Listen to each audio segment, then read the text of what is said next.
I've created something wild.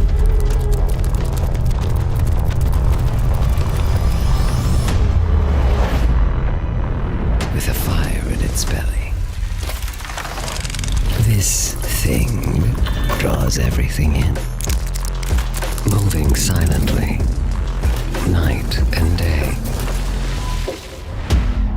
into the deepest blacks and brightest lights. Its eye, razor sharp. Its sound, deafening. Pretty. Dangerous. So why would anyone give this beast more power? You'd have to be reckless.